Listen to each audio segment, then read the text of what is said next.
Arrival in Harmony Gulch. The stagecoach shuddered to a standstill, kicking up a cloud of grit as it deposited Eliza outside what she took to be the Harmony Gulch General Store. Her fingers tightened around the handle of her carpetbag, its meager contents a surprising burden. She inhaled deeply as she dismounted, the air carrying a metallic bite. Harmony Gulch proved more diminutive than anticipated. Its core consisted of a lone, parched street flanked by timber buildings. A saloon, smithy, and mercantile stood in close proximity, their weather-beaten fronts testaments to years gone by. Westward, the jagged mountain peaks scraped the heavens, their magnificence a stark counterpoint to the modest structures below. However, it wasn't the landscape that arrested Eliza's attention, but rather the inhabitants. They watched. Conversation seemed to dissolve the moment her boot touched the boardwalk. Men lounged against facades, eyes narrowed in appraisal. Women drew their offspring closer, murmuring behind shielding hands. A gaggle of boys pointed and tittered without restraint. Instinctively, Eliza's hand rose to graze the jagged scar bisecting her face, a nervous tick she'd unsuccessfully tried to shake off over time. The stares were familiar. She had grown used to the murmurs, the glances askance, the thinly disguised commiseration. Yet here, in this nascent settlement, beneath the unwavering scrutiny of so many strangers, it felt amplified, more menacing. Shoulders squared, she forced herself to meet their gazes unflinchingly. She refused to shrink. She wouldn't apologize for the misfortune life had dealt. She was Eliza Meadowsweet and possessed every right to be here. A robust woman, distinguished by a severe chignon and a floral dress straining at its seams, bustled forward, her countenance a study in rehearsed amiability. "Eliza, you must be Eliza Meadowsweet. Welcome to Harmony Gulch." This had to be Mrs. Gable, the town's self-proclaimed Cupid, the orchestrator of the correspondence with a Mr. Silas Blackwood. Eliza offered a hesitant smile, her voice barely audible. "Yes, ma'am. I am." Mrs. Gable's cheer failed to reach her eyes, which darted across Eliza's countenance, pausing infinitesimally on the scar before fixing her with an almost sickly sweetness. "Oh, my dear, the journey must have left you utterly drained. Come, let's get you settled. Silas anticipates your arrival." She took Eliza's arm, her grip surprisingly strong, and propelled her along the boardwalk, the town's hushed commentary trailing them like a swarm of irate insects. "Such an undertaking for a lone woman," Mrs. Gable continued, her voice projected for maximum audience. "But fret not, dear. Silas is a worthy man. A bit unbending, perhaps, yet worthy. He requires a wife, and you require a place to call home." Her pronouncements hung in the air, steeped in unspoken implications. Eliza understood Mrs. Gable's meaning. Silas Blackwood represented a resolution, and she, Eliza, should regard the opportunity with immense gratitude. They halted before a small, dilapidated building bearing the inscription Blackwood Mercantile. The paint flaked and the porch slumped, mirroring her own weariness. "Here we are," Mrs. Gable announced, her tone excessively cheerful. Silas, your bride has arrived, dear." The door groaned open, revealing a tall, emaciated man. Deep lines scored his face, and his pale, watery eyes held a weariness that mirrored the town's. He wore a soiled apron, and his thinning hair was carelessly arranged. Silas Blackwood. His gaze swept over Eliza, lingering pointedly on her face, and the familiar sting of humiliation returned. She steeled herself for the inevitable disappointment, the subtle flinch, the polite but firm turning away. But it didn't materialize. Instead, a flicker of something inscrutable crossed his features. Not revulsion, not compassion, but something else. Something beyond deciphering. "Welcome, Miss Meadowsweet," he greeted, his voice gruff, though not unkind. "I am Silas Blackwood." He extended a hand, its fingers rough and worn. Eliza hesitated, then placed her own within his. His grip possessed a surprising gentleness. "Thank you, Mr. Blackwood," she responded, her voice gaining a touch of steadiness. Mrs. Gable beamed, clapping her hands together. "Well, isn't this simply divine? I shall leave you two to become acquainted. I'm certain you have much to discuss." She gave Eliza's arm a final squeeze and departed hastily, eager to disseminate the news of the mail-order bride's arrival. Silas released Eliza's hand and stepped back, gesturing toward the mercantile. "Come in, Miss Meadowsweet. The journey must have tired you." Eliza followed him into a space filled with the aroma of leather, spices, and dust. The interior was dimly illuminated, overflowing with shelves laden with merchandise. It was a universe removed from the bustling city she had left behind, a stark contrast to the life she had envisioned. "Your room awaits upstairs," Silas stated, his voice echoing in the silence. "It lacks much, but it is clean." He lifted her carpetbag, his movements deliberate and unhurried. Eliza observed him, seeking to discern his thoughts, to decipher the emotion she had glimpsed in his eyes. "Thank you," she repeated, experiencing a strange blend of apprehension and hope. He nodded, his gaze averted. "I shall show you the way." He guided her up a narrow stairway that would protesting beneath their weight. The room at the top was small and sparsely appointed, containing merely a bed, a washstand, and a simple wooden chair. A solitary window overlooked the rear of the mercantile, revealing a dusty yard and a dilapidated outbuilding. Silas placed her carpet bag on the bed. "Supper is served at 6, he said, his voice toneless. "I'll notify you when it's ready." He turned to depart, but Eliza intervened. "Mr. Blackwood," she said, her voice trembling slightly. "Why did you choose me?" He paused, his back toward her, and for a heartbeat she believed he would remain silent. Then he turned slowly, his pale blue eyes meeting hers. "Because," he whispered, "I recognized something in your letters. A kindred spirit." With that, he withdrew, leaving Eliza alone in the spare, small room, accompanied only by her carpetbag, her scar, and a nascent ember of hope that perhaps, at long last, she had discovered a place to belong. The town's murmurs receded into a distant drone, supplanted by the frantic drumbeat of her own heart. 7 rejections. The first suitor, arriving precisely at 10, carried the scent of milled wood and presented hands like weathered planks. "Jebediah," he called himself, his gaze dancing between Eliza's eyes and the marred skin on her cheek as if challenging it to animate. "Miss Meadowsweet," he began, his voice a gravelly drawl. "Your correspondence omitted a certain element." A callous thumb nudged the air in the vicinity of her scar. A flush warmed Eliza's face as she gripped her hands tighter. The cramped room, a rocking chair, a meager table, a misshapen mattress seemed to shrink further. "I seek a wife capable of strenuous labor, an asset on the farm," Jebediah declared, his voice catching. "Someone complete." Eliza felt a constriction in her throat. "I am a diligent worker, Mr. Jebediah, and entirely able." A stiff, dismissive shake of his head refuted her claim. "It won't answer. People gossip, you see, and a wife's visage holds import." He rose abruptly, the chair screeching against the floorboards. "Farewell, Miss Meadowsweet." Eliza watched his departure, the woody aroma lingering in the air. The click of the latch brought forth silent tears tracing paths down her cheeks, born of profound solitude. Rejection number 2 materialized swiftly, less than an hour later. Thaddeus sported a meticulously groomed mustache and spoke with a sharp, critical edge. He didn't deign to sit. "I observed your arrival yesterday," he pronounced, his gaze coldly assessing her disfigurement. "That blemish is rather arresting." "It's a burn," Eliza managed, her voice barely a whisper. "Indeed, my wife must reflect favorably upon my standing. Such a disfigurement simply will not do." A curt tilt of his hat, and he was gone, leaving the scent of expensive cologne and a crushing weight of hopelessness. Once more alone, Eliza hid her face, her body racked by sobs. She recalled the inferno, the searing pain, the reek of charred timber. 10 years old, she'd been dragging her younger brother from the burning barn when a fallen hay bale pinned them. He emerged unscathed, she carried the brand of the blaze forever. Then came Silas, smelling of stables and fertilizer, brutally forthright. "Can't have that spooking the horses," he stated, regarding Eliza's face as he might a lame hoof. "And what about children? Think they'd want a mother looking like that?" The baker, Samuel, a timid soul, mumbled apologies, citing his mother's disapproval. Thomas, a widower, lamented that his late wife had been celebrated for her beauty. Edgar, the storekeeper, feared it would repel clientele. The 7th. Eliza scarcely registered his features. He merely gaped, his mouth a soundless "oh" of horror, before stammering an excuse and bolting. Each dismissal further eroded Eliza's waning confidence, replacing it with a corrosive sense of worthlessness. With each echoing slam, the memories of the fire intensified. She saw the angry tongues of flame engulfing the barn, felt the suffocating cloud of smoke choking her lungs, heard her brother's piercing cries. After the 7th man fled, Eliza found no solace in tears. She merely slumped on the bed's edge, emptied and numb. The afternoon light streamed through the window, casting elongated, grotesque shadows across the room. With trembling fingers, she traced the contours of the scar, feeling the rough, uneven texture of the damaged skin. It was a brand, a permanent imperfection setting her apart. Perhaps Silas Blackwood was right. Perhaps she was flawed goods, undeserving of affection, unfit for contentment.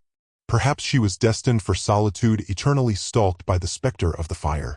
The fragile ember of hope that had flickered upon her arrival in Harmony Gulch was now extinguished, leaving behind only a desolate chill. A kind word, a lost dog. Mr. Grimsby's laugh was like rocks grinding together. Marry you? With that disfigurement? I asked for a wife, not a gargoyle to scare away the crows. You'd curdle the milk just by looking at it. He spat on the dusty street, the glob landing uncomfortably close to Eliza's worn boots. The words, each one a poisoned dart, struck with brutal accuracy. It wasn't just the rejection, it was the venom, the utter lack of human decency. Eliza's carefully constructed composure finally shattered. She felt the familiar sting behind her eyelids, the burning shame creeping up her neck. She wanted to disappear, to melt into the parched earth and be swallowed whole. Before she could fully succumb to the despair, a deep voice cut through the air. That's enough, Grimsby. Sheriff Caleb Blackwood stood a few feet away, his face a mask of restrained anger. The afternoon sun glinted off the silver star pinned to his chest. He hadn't been there a moment ago, or at least she hadn't noticed him. He always seemed to appear when she least expected, a silent guardian lurking in the shadows. Grimsby puffed out his chest, attempting bravado. Sheriff. Just telling the truth. Paid good money for a bride, not damaged goods. Caleb's gaze hardened. The only damaged goods I see are your manners, Mr. Grimsby. Harmony Gulch has standards, and you're falling well short. I suggest you pack your belongings and leave on the morning stage. And apologize to the lady. Grimsby, seeing the steel in Caleb's eyes, grudgingly mumbled, Sorry, Mississippi. He then stomped off towards the saloon, muttering under his breath. Caleb turned his attention to Eliza. His expression softened, though his joy remained tight. Are you all right, Miss Meadowsweet? He didn't offer platitudes or false reassurances, just a quiet concern that felt oddly genuine. Eliza swallowed, trying to dislodge the lump in her throat. I'll be fine, Sheriff. Her voice trembled despite her efforts. He didn't press, didn't pry. He simply nodded. Harmony Gulch may be small, Miss Meadowsweet, but it's got more good in it than Grimsby's ever seen. Don't let his ugliness stain your view of it. With that, he touched the brim of his hat and walked away, his tall frame disappearing into the throng of people milling about the general store. His words, simple as they were a balm to her wounded spirit. A kind word, a flicker of understanding in a town that seemed determined to only see the scar. Eliza walked, not towards the boarding house, but away from it, her feet leading her towards the outskirts of town. She found herself on a dusty path leading into the scrubland. The sun beat down, relentless and unforgiving. She didn't care. She just needed to be alone, to breathe air that hadn't been tainted by Grimsby's cruelty. A whimper, thin and reedy, reached her ears. She stopped, listening. It came again, weaker this time. Curiosity overriding her despair, she followed the sound, pushing through thorny bushes and scraggly trees. She found him huddled beneath a gnarled oak, a small, mangy dog, its ribs showing through its matted fur. One of its ears was torn, and a long, jagged scar ran down its flank. He was trembling, his eyes wide and filled with fear. Eliza knelt slowly, extending a hand. Hello there, little one, she said softly, her voice barely a whisper. Are you lost? The dog flinched, but didn't run. He watched her warily, his body still tense. She kept her hand outstretched, letting him sniff. He tentatively nudged her palm with his nose, then licked her fingers.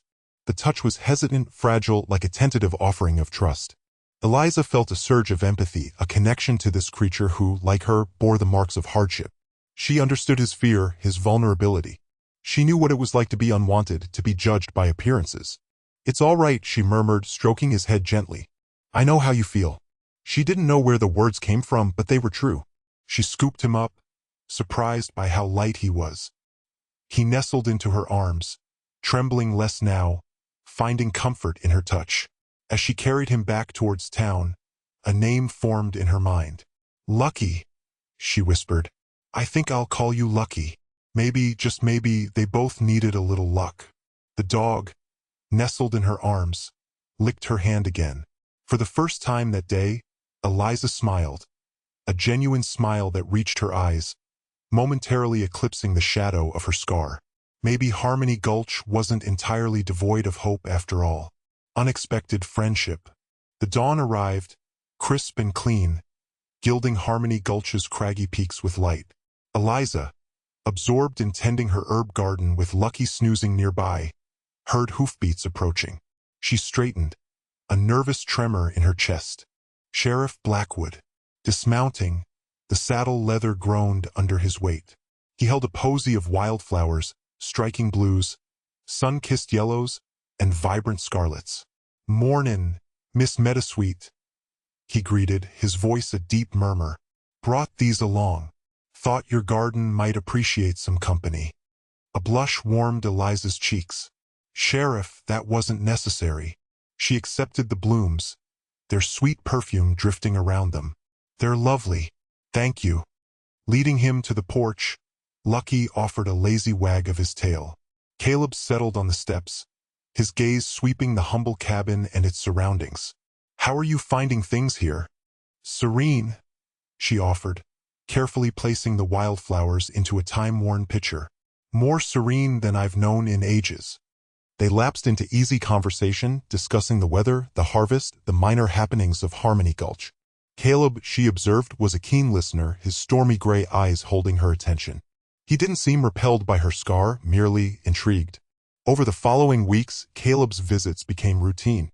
He'd call after his rounds, sometimes bearing a warm loaf from Mrs. Abernathy's oven, at other times snippets of news from town. He never intruded, never pried, but simply offered his presence. One twilight, as the sun bled rose and lavender across the horizon, Eliza found herself confiding in him about her past. Her life in Philadelphia, her aspirations to be a botanist, the devastating accident. "I always cherished plants," she admitted, her voice a bare breath. "Their tenacity, their grace, their potential for healing. I believed I could use that knowledge to benefit others." She paused, circling the rim of her teacup. "Now, I doubt anyone would trust me near their prized rosebush, much less their ailments." Caleb was silent for a beat, his gaze fixed on the distant mountain range. "Don't let one man's spite dictate your worth, Miss Meadowsweet," he declared, his voice firm. "Grimsby's a fool, blind to what's plainly visible." Eliza looked up, surprised by the intensity in his expression. "And what's that, Sheriff?" He hesitated, his features softening. "A generous spirit, a quick intellect, and a resilience most can only dream of possessing." His words ignited a warmth within her, thawing the icy fortress around her heart. For the first time since the accident, she felt truly seen, not just observed. Emboldened by his gentle manner, Eliza inquired about Caleb's own story. She discovered he had served as a soldier, fighting in a faraway war. He spoke of battles and bereavement, of comrades made and lost. "My closest friend, Thomas," he recounted, his voice heavy with emotion. "He shielded me, took a bullet meant for me. I never had a chance to properly thank him." He stared into the fire, lost in reflection. "At times it seems I should have been the one to fall." Eliza reached out, her hand lightly touching his arm in a gesture of comfort. "Don't speak like that, Caleb. Thomas wouldn't want you burdened by that guilt. He'd want you to embrace life, to discover joy." He met her gaze, his eyes shadowed with sorrow. "Joy seems an impossible dream, Miss Meadowsweet." "Perhaps," she murmured. "But dreams can materialize, even in the most improbable places." She glanced at Lucky, curled up contentedly by the hearth. "Sometimes, all it takes is a flicker of hope, and the strength to show your heart." As the days melted into weeks, their bond deepened. They exchanged tales, laughter, and moments of shared tranquility. Eliza found herself anticipating Caleb's visits, his presence a reassuring anchor in her solitary world. He, in turn, seemed to find solace in her company, his guarded demeanor easing with each encounter. The lines etched upon his face appeared a touch less severe, his eyes a shade less haunted. One afternoon, Caleb arrived holding a slender, leather-bound volume. "I thought you might appreciate this," he offered, handing it to her. "A collection of botanical sketches. I unearthed it in an old chest at the Mercantile." Eliza accepted the book, her fingers tracing the delicate artwork. "It's exquisite, Caleb. Thank you." Her gaze met his, her heart brimming with warmth. "You really shouldn't have." He simply shrugged, a rare smile gracing his lips. "Just wanted to bring a sliver of Philadelphia to Harmony Gulch." He paused, and perhaps a touch of hope. Fire in Harmony Gulch. The late afternoon sun cast long shadows across Harmony Gulch as Eliza sat on her porch, idly sketching a dandelion in her new botanical book. A scruffy brown dog with mismatched ears sat at her feet, its tail thumping a hopeful rhythm against the wooden planks. She'd been feeding it scraps for a week, finding a strange comfort in its uncritical gaze.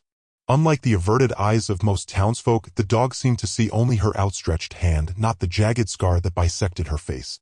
A plume of black smoke, thick and acrid, suddenly billowed from the direction of the schoolhouse. Eliza's head snapped up, her sketching forgotten. A moment later, the frantic clang of the church bell shattered the afternoon calm. Panic erupted. People streamed from their homes, their faces etched with fear. Eliza, hesitating only a moment, followed the growing crowd, the dog trotting faithfully at her heels. The schoolhouse was engulfed in flames. Smoke billowed from the windows, punctuated by flickering orange tongues. The air crackled with the sound of burning wood, thick with the stench of char and fear. Children's screams pierced the chaos, high-pitched and desperate. "They're trapped," someone shrieked, her voice barely audible above the roar of the fire. Sheriff Caleb Blackwood, his face grim, was barking orders, trying to organize a bucket brigade. But the flames were already too intense, licking at the eaves and threatening to consume the entire structure. The heat radiated outwards, pushing back the crowd. "We need to get them out." Mrs. Abernathy, the schoolteacher's wife, wailed, clawing at Caleb's arm. "My Thomas is in there." Caleb gripped her shoulders, his voice firm despite the desperation in his eyes. "We will, Mary. We will. Everyone, form a line. Buckets to the well. Now." The bucket brigade began, a frantic chain of hands passing water, but it was a futile effort against the inferno. The water hissed and evaporated before it even reached the flames, offering no more resistance than a child's spit. Eliza watched, her heart pounding. The dog whined, pressing against her leg. She saw Sarah Miller, a girl with pigtails the color of cornsilk, screaming from a second-story window, her face streaked with soot and tears. Other children huddled behind her, their faces pale and terrified. Caleb tried to approach the building, but the heat forced him back. "It's too hot," he shouted, coughing. "We need ladders." But there weren't enough ladders, and the flames were spreading too quickly. Despair began to settle over the crowd, thick and suffocating as the smoke. Eliza felt a surge of something she hadn't felt in years. A fierce, protective instinct. These were children, innocent and helpless. She might be an outcast, scarred and unwanted, but she couldn't stand by and watch them die. An idea, reckless and desperate, sparked in her mind. She scanned the surroundings, her gaze settling on a large, rain-soaked canvas tarp lying discarded near the well. It was heavy and cumbersome, but it might be enough. She nudged the dog, pointing towards the well. "Stay," she commanded, her voice hoarse. Then, ignoring the stares of the onlookers, she grabbed one end of the tarp and began dragging it towards the schoolhouse. "What do you think you're doing, Eliza?" Caleb shouted, his voice laced with concern. "I have an idea," she replied, her voice barely a whisper. She met his gaze, her eyes pleading for understanding. "Just trust me." She wrestled the tarp closer, its wet canvas heavy in her hands. She needed help. Spotting a group of men standing back, seemingly paralyzed by fear, she called out, "Help me. We need to hold this tarp." Hesitantly, they moved forward, their faces a mixture of apprehension and hope. Together, they stretched the tarp taut, creating a makeshift safety net. "Hold it tight," Eliza yelled, her voice surprisingly strong. "Tell the children to jump." She looked up at the screaming children, her heart in her throat. "Jump!" she cried, waving her arms. "Jump, and we'll catch you." Sarah Miller, her face blackened with soot, looked down at the tarp, her eyes wide with terror. Then, with a deep breath, she jumped. A hero emerges. The screams intensified. A chorus of pure terror carried on the wind. Eliza's breath hitched. The tarp rippled, held taut by trembling hands, a fragile promise against the inferno. But promises weren't enough. She saw Sarah Miller, eyes wide with panic, clutching her skirts. "It's too high," the girl shrieked, her voice barely audible above the roar of the fire. Eliza didn't think, didn't hesitate. Her hands flew to the water trough, soaking a length of burlap. She twisted it, binding the damp cloth across her nose and mouth, a makeshift shield against the smoke. Fear, raw and paralyzing only moments before, morphed into a fierce determination. She had to. They needed her. Caleb Blackwood saw her move, a blur of calico and desperation. He surged forward, grabbing her arm. "Eliza, no. It's too dangerous." His voice, rough with urgency, was laced with something she hadn't heard before, a desperate protectiveness. She met his gaze, her own eyes burning with a resolve that surprised even herself. "They're just children, Caleb. I can't stand here and watch them die." She pulled free, her voice muffled by the wet cloth, but her meaning clear. There was no arguing with the fire in her eyes. Before he could stop her, she was running. The heat hit her like a physical blow, a wall of suffocating intensity. The air was thick with smoke, acrid and stinging.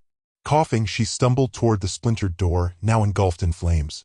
She had to duck low, crawling on her hands and knees to avoid the worst of the heat. Inside, chaos reigned. Children huddled together, sobbing, their faces streaked with soot and tears. The teacher, Miss Amelia, lay unconscious near the back, a fallen beam pinning her legs. The roof groaned ominously. "Children!" Eliza's voice, though hoarse, cut through the panic. "Come on. Follow me." They stared at her, fear warring with a flicker of hope. She beckoned them forward, her arm outstretched. Hesitantly, a small boy, no older than 6, reached for her hand. Then another. And another. She led them, one by one, through the smoke-filled room, guiding them toward a window she'd spotted earlier, one less consumed by flames. The heat was unbearable, searing her lungs with every breath. Embers rained down, burning her skin. She ignored the pain, focusing only on getting them out. At the window, she boosted each child up, whispering instructions. "Jump. They'll catch you. Jump." The first few were hesitant, terrified to leap into the unknown. But Eliza's calm voice, her unwavering presence, gave them courage. One by one, they jumped, their small bodies falling into the outstretched arms below. She went back for Miss Amelia, grunting with the effort as she tried to move the beam. It wouldn't budge. Panic clawed at her throat. She couldn't leave her. Summoning every ounce of strength, she heaved again, her muscles screaming in protest. Finally, with a sickening crack, the beam shifted just enough. She dragged the unconscious teacher towards the window, the rough floor scraping against Amelia's skin. Eliza ignored the searing pain in her own hands and arms. She got Amelia to the window and, with a final surge of adrenaline, pushed her out. Only one child remained, a little girl named Lily, paralyzed by fear. Lily stood frozen, clutching a tattered doll, her eyes wide with terror. Eliza knelt beside her, gently stroking her hair. "It's all right, Lily," she murmured, her voice soothing. "I'm here. We'll go together." She picked Lily up, cradling her in her arms, and stumbled back to the window. The flames were closer now, licking at the walls, the smoke thicker than ever. She could barely see. Below, the crowd gasped as Eliza appeared, her face blackened with soot, her clothes singed and torn. Caleb stood at the edge of the tarp, his face a mask of anguish. "Jump, Eliza," he roared, his voice raw with fear. "Jump." Taking a deep breath, Eliza closed her eyes for a moment, whispering a silent prayer. Then, holding Lily tight, she jumped. The air rushed past her, hot and suffocating. For a split second, she felt weightless, suspended in midair. Then, the blessed impact of the tarp, jarring but safe. Strong arms pulled her and Lily to safety. Eliza lay gasping on the ground, coughing up smoke, her body aching in every bone. But she was alive. And Lily was safe. Caleb was there, kneeling beside her, his eyes searching her face. Relief washed over him in a visible wave. He reached out, his fingers brushing against her cheek, and then pulled back, as if unsure of himself. He simply looked at her, his gaze filled with an emotion she couldn't quite decipher, something more than gratitude, something akin to awe. For the first time since arriving in Harmony Gulch, Eliza felt seen, truly seen, not for her scar, but for something else entirely. She had faced the fire, and in doing so, she had found a glimmer of hope in the ashes. A new light. Eliza crashed to earth, the child a precious weight in her arms. The reek of burnt timbers stung her nostrils, yet the swell of cheers soothed the blistering kiss of the flames and the ache in her muscles. A multitude of hands, eager to help, drew her upright, gently separating her from the little girl who was instantly swept away by her distraught parents. "You're a savior, Eliza. You saved everyone." The baker's wife, Mrs. Abernathy, gripped her hand, tears blurring her vision. Faces that once held suspicion now radiated warmth. Even the butcher, previously a model of surly avoidance, delivered a hearty clap to her back, nearly knocking her off balance. The women who thrived on whispers now offered tentative smiles and hushed words of thanks. Caleb cleaved through the throng, his expression a complex tapestry of worry and overwhelming relief that Eliza struggled to interpret. Reaching her, his calloused hands tenderly cupped her face, his thumbs tracing the familiar path of her scar. His gentle touch, a stark contrast to the usual brusqueness she endured, sent a tremor through her. "Eliza," he murmured, his voice thick with raw emotion. "Are you truly all right?" A fragile smile touched her lips. "Just a tad crispy, Sheriff. But they're safe. That's all that matters." A renewed wave of jubilation erupted from the crowd. "Huzzah for Eliza," someone bellowed, the cry reverberating throughout Harmony Gulch. Eliza, accustomed to sidelong glances and hushed tones, felt an unfamiliar flush creep up her neck. This This was acceptance elevated to admiration. From the periphery, Mr. Harding, the county's wealthiest landowner, observed the scene.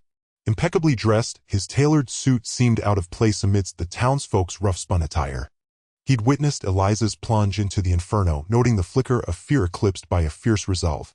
Now he saw the townsfolk's transformed gaze, no longer pity or disdain, but genuine affection and respect. A notion sparked in his mind. As the fervor waned and the injured received care, Eliza found herself momentarily alone, leaning against the smoldering skeleton of the building, a cough rattling in her chest. A mangy dog, its coat caked with soot, nudged her hand. It was the same stray she'd seen skirting the town's edges, perpetually skittish. Now it seemed to sense her weariness, her solitude. Kneeling, she offered a tentative scratch behind its ears. The dog pressed into her touch, a soft whine escaping its throat. "You're a tough one, aren't you?" she croaked, her voice hoarse. "Just like me, I guess. Scared senseless, but still trying. Miss Meadowsweet?" A sharp voice cut through her musings. Mr. Harding stood before her, his face a mask of studied neutrality. "Mr. Harding," she responded, drawing herself up. "I must commend your courage," he began, his gaze briefly assessing her scorched hair and ash-dusted dress. "A remarkable feat, indeed. You've become quite the heroine, Miss Meadowsweet." "I only did what anyone would have done," Eliza demurred, unnerved by the attention. "Perhaps," Mr. Harding conceded. "But not everyone possesses such fortitude. I've been observing you since your arrival, Miss Meadowsweet. I've noted your resilience, your quiet strength. And now this. You possess exceptional character." He paused, inhaling deeply. "Miss Meadowsweet, I am a man of considerable means. I own a vast estate, a prosperous enterprise. I am, however, a solitary man. I desire a wife, a companion, someone with whom to share my life. Your bravery today has convinced me that you are the woman I seek." He withdrew a small velvet box from his pocket. Opening it, he revealed a diamond ring that glittered like captured starlight. "Miss Meadowsweet," he continued, his voice smooth as fine whiskey, "will you do me the honor of becoming my wife? I can offer you a life of ease, security, and esteem. You shall never know want again. Say yes, Eliza. Say yes, and let me bathe you in a new light." A difficult choice. A whisper of wood smoke still clung to Eliza, a phantom embrace from the inferno that had irrevocably altered her life in Harmony Gulch. That acrid memory was giving way to the burgeoning lilac blooming outside Caleb's window, a fragile sweetness that did little to calm the frantic fluttering in her chest. She worried the hem of the ill-fitting dress borrowed from Mrs. Peabody. Harding proposed, Caleb. The words sounded awkward, like a poorly rehearsed line. Caleb tilted back in his chair, the aged leather groaning in protest. Sunbeams painted golden trails across drifting dust, highlighting the worry creasing his brow. "Harding, you say?" Eliza nodded, unable to sustain his gaze. "He claims to admire my resilience. He professes to see beyond." She faltered, unable to name the perceived disfigurement marring her self-image. A tick pulsed in Caleb's jaw. "And what was your reply?" "I requested time to consider." Eliza finally lifted her eyes, seeking an answer in his. "I'm at a loss, Caleb. He represents security, a place in society, everything I once yearned for." Caleb rose and turned to the window, presenting her with his broad back. The stillness stretched, thick with unspoken feelings. Murmurs from Harmony Gulch wafted upward, the creak of a wagon axle, children's peals of merriment. Life was resuming its rhythm, however imperfect, in the wake of the fire. "And what is it you desire, Eliza?" he asked, his voice subdued. She swallowed, the lump in her throat almost choking her. What did she want? For so long, simply to fade into the background, to not repel, had been her sole aspiration. The question felt alien. I'm no longer sure. Before the fire, I believed I knew. A haven, a husband who wouldn't recoil. But now the world viewed her anew. Mr. Harding, too. And Caleb. Caleb had always regarded her differently. "Harding is a decent man," Caleb conceded, his gaze fixed on the street. "He could offer you a tranquil life." "Tranquil," she echoed, the word leaving a bitter residue. "Is that the sole measure, Caleb? Tranquility?" He pivoted then, his blue eyes piercing, probing. "What else is there, Eliza? Your path has been arduous. Don't you warrant some respite?" "Respite?" She stood, her voice trembling like a leaf. "I had wrongly assumed that respite could be found through evasion. By reinventing myself. But serenity comes from within, and I have no idea how to unearth it." Caleb shortened the distance between them, his hands hovering, near yet not touching. "Eliza," he murmured, "you possess a fortitude matched by few. You have encountered unimaginable trials and still retained compassion. Do not allow trepidation to dictate your path." She looked at him, tears welling, blurring her vision. I am afraid, Caleb. Afraid of misjudgment. Afraid that even cloaked in security, I will remain isolated. Afraid that chasing something more will destroy everything. He dared to reach out, his fingertips tracing the line of her cheek. The feathery touch sent a tremor through her. Eliza, he said, his voice roughened with suppressed emotion, I recognized your inherent worth from the moment you descended from that stagecoach.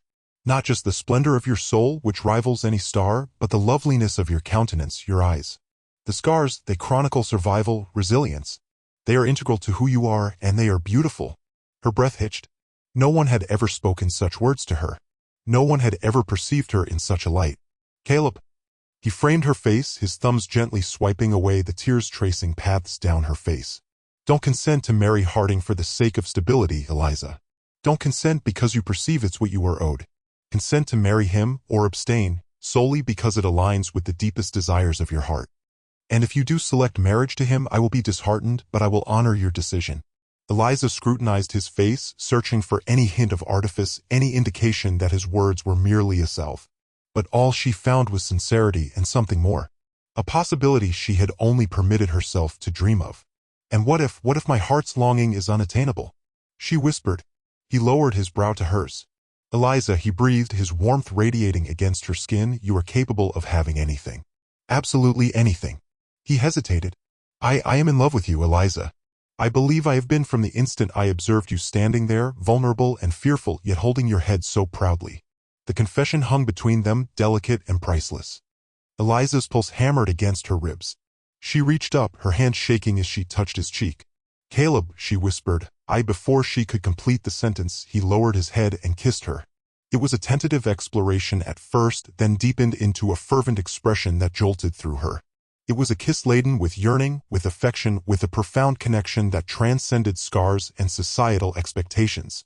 A kiss that portended a future she had never been audacious enough to imagine. Revenge and redemption. The dawn after Caleb's confession felt both fragile and vibrant, like a newly hatched bird. Eliza, however, felt more like a fledgling fallen from the nest. Shame coiled in her stomach, a cold counterpoint to the warmth of Caleb's kiss still lingering on her lips. Harding's offer, once a beacon of stability, now felt like a cage she'd nearly walked into willingly. She busied herself with chores, scrubbing the mercantile's porch with unnecessary vigor. The scent of lice stung her nostrils, a welcome distraction from the swirling emotions inside. A low whimper drew her attention. A mangy, three-legged dog huddled near the steps, its ribs showing through its matted fur. It flinched as she approached, its one good eye wide with fear. Eliza's heart softened. She knew that look. Rejection, suspicion, a yearning for kindness mixed with the expectation of pain. She fetched a bowl of water and a scrap of meat from the store's reserves. The dog lapped at the water, its tail giving a tentative thump against the dirt. Poor thing, she murmured, scratching gently behind its ears. We're two of a kind, aren't we? Meanwhile, on the outskirts of Harmony Gulch near the spring that fed the town's water tower, Mr. Harding wrestled with a heavy sack. The morning air was crisp, but sweat beaded on his brow. Rejection had soured his disposition, turning his usual calculating demeanor into something darker, more reckless. Eliza Meadowsweet would regret her decision. Harmony Gulch would regret turning its back on him. He heaved the sack closer to the spring, the contents shifting with a dull thud. It wasn't poison, not exactly. More of a disruptor. Something that would cause enough illness to throw the town into chaos, to make them realize how much they needed him, his resources, his stability. He'd be the savior, the one to provide clean water, at a price, of course. A price that included a certain scarred woman by his side. Back at the mercantile, Eliza noticed a faint discoloration in the water she'd drawn from the well. A slight muddiness, an odd, almost metallic taste. She frowned, rinsing her mouth. This was unusual. The water in Harmony Gulch was always clear and sweet. She mentioned it to Mrs. Abernathy, who dismissed it with a wave of her hand. Probably just stirred up some sediment. It'll clear. But Eliza couldn't shake the feeling that something was wrong. That afternoon, several townsfolk complained of stomach cramps and nausea. Doc Miller, looking harried, attributed it to a bad batch of beans at the saloon, but Eliza remained unconvinced. The dog, now tentatively named Tripod, whimpered and refused to drink. Driven by a growing sense of unease, Eliza sought out Caleb. She found him at his office, leaning back in his chair, his expression troubled. Caleb, something's not right with the water, she said, her voice tight with concern. It's tainted somehow. People are getting sick. Caleb's eyes sharpened. He'd noticed the pallor on several faces himself. Have you told Doc Miller? He thinks it's just a stomach bug. But I don't think so. It's the water. I can taste it. Caleb stood, his jaw set. Show me. They rode out to the spring, the source of the town's water supply. As they approached, Eliza noticed something out of place, a disturbed patch of earth near the spring, partially concealed by brush. Caleb dismounted, his hand resting on his gun. He pushed aside the brush, revealing the remnants of a burlap sack, the same kind used for fertilizer. A faint, acrid smell hung in the air. What is it? Eliza asked, her voice barely a whisper. Caleb knelt, examining the ground. Someone's been dumping something in the spring. He followed a faint trail of disturbed earth leading away from the spring, and his face hardened. Tracks, horse tracks. Fresh ones. He looked at Eliza, his eyes grim. Stay here. I'm going to see where these lead. Caleb tracked the horse to Harding's property. He found Harding near the barn, attempting to conceal something beneath a pile of hay. Harding, Caleb said, his voice low and dangerous. What have you done?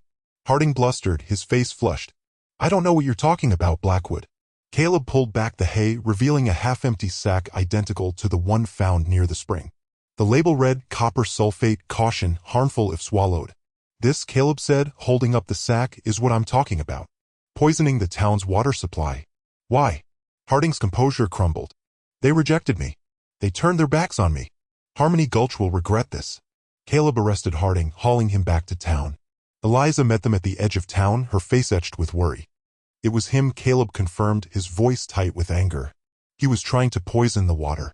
Eliza felt a surge of relief mixed with disgust. Harding, the man who offered her security, had been willing to endanger the entire town out of spite. Together, they alerted the town and diverted the water supply, preventing further contamination. Doc Miller, chastened, admitted he'd been wrong and began treating those affected. As Caleb secured Harding in the jail, Eliza sat on the mercantile steps, tripod nestled at her feet. The dog licked her hand, its tail wagging weakly. The adrenaline faded, leaving Eliza feeling drained but strangely calm. She had faced danger, she had acted decisively, and she had helped save Harmony Gulch. Maybe, just maybe, she was starting to belong. Harmony found. The coppery taste of Harding's betrayal still lingered, a phantom on her tongue. Eliza stood on the jailhouse porch, the afternoon sun blazing against the badge pinned to Caleb's breast. Harding, humbled and restrained, awaited the federal marshal's arrival. Harmony Gulch, reeling but resilient, was slowly mending, its water supply declared safe after meticulous purification. Harding's spiteful, twisted accusations still buzzed in Eliza's ears. She watched as two men escorted him away, his gaze a furious, impotent blaze. As they passed, he spat near her feet. You chose a badge over betterment? A tin star over a future? You'll rue this choice, scarred woman. You'll rue it every sunrise. Eliza recoiled, but Caleb's hand settled on her arm, a solid reassurance. Pay him no mind, Eliza. His words are just wind now. She met Caleb's unwavering gaze. He touched on a truth, though. A choice must be made.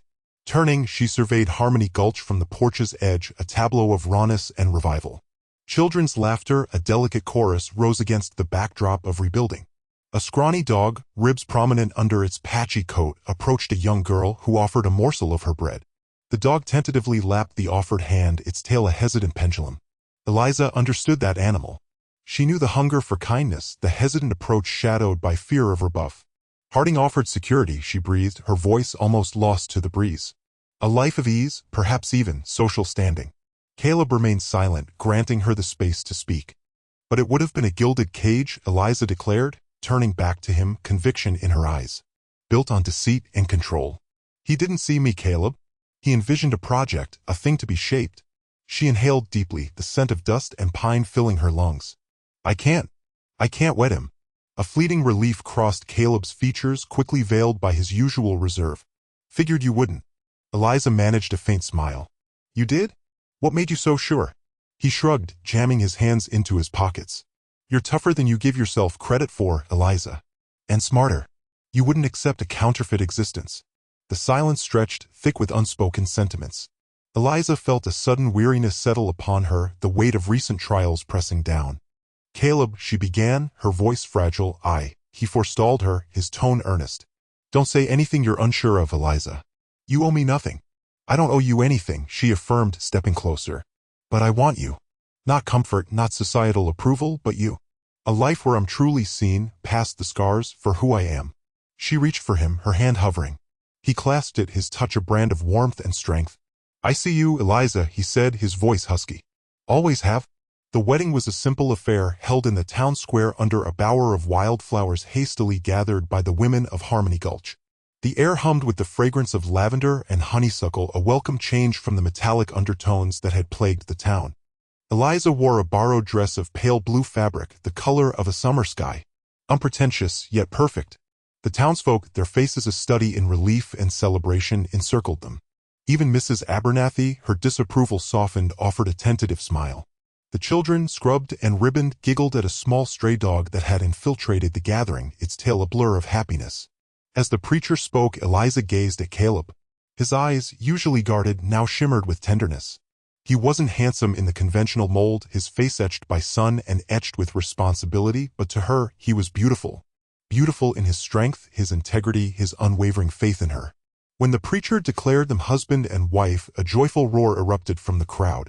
Caleb turned to Eliza, gently caressing her cheek. He didn't offer a public display, but his eyes held a promise that resonated deeply. Later, as twilight painted long shadows across the valley, Eliza and Caleb strolled hand in hand toward their new beginning.